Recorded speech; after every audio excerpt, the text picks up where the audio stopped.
Brits could be back playing five-a-side football and other team sports soon after a top scientist urged Boris Johnson to end the COVID. Professor Mark Woolhouse has insisted there is no need for the government to be ultra-cautious because cases have dropped and the virus very rarely transmits outdoor. Data comes as a four-step plan out of lockdown suggests team games including football, rugby and hockey will be allowed from the end of May. And the PM is also set to raise hopes of fans being back into grounds in time for the delayed Euro 2020 tournament, now starting. Edinburgh University's Professor Woolhouse told The Observer, "This virus very rarely transmits outdoors. So, quite honestly, outdoor activities that don't involve close physical contact could be adopted. That is not an argument to say we can have crowds back at football matches. But sports involving small numbers of players or sports for children, they could start safe." Professor Woolhouse, whose work feeds into the SAGE Committee subgroup Spi-M, added that the data is far better than he or others predicted 2 or 3 weeks ago. Teen Hope outdoor team sports have been banned throughout the 3 lockdowns.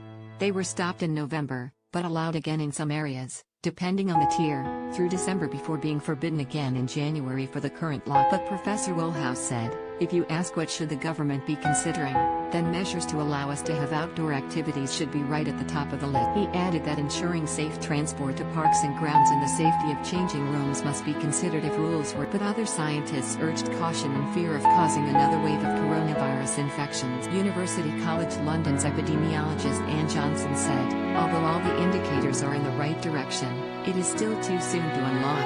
If we open up too quickly there is a danger we could set off another big wave of infections." Road to Freedom coronavirus cases plunged by 28% in a week with 445 fatalities. It is smaller than the 621 deaths recorded last Saturday, and nearly half the figure of 828 reported on February 6. Although another 10,406 cases were reported today, slightly up on the 9,765. Mr. Johnson will tomorrow confirm his plan to get the country out of lockdown.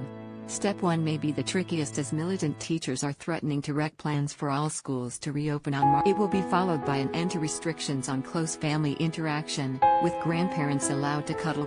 Care home residents will be able to hold hands with visitors within a few weeks. Tory MP Graham Brady, who chairs the 1922 committee of backbench MPs, said he was urging the PM to believe in vaccines and free up. It is feared, however, that the roadmap will have too many speed restrictions for thousands of pubs, cafes and restaurants. Mr. Johnson looks set to delay full reopening until May.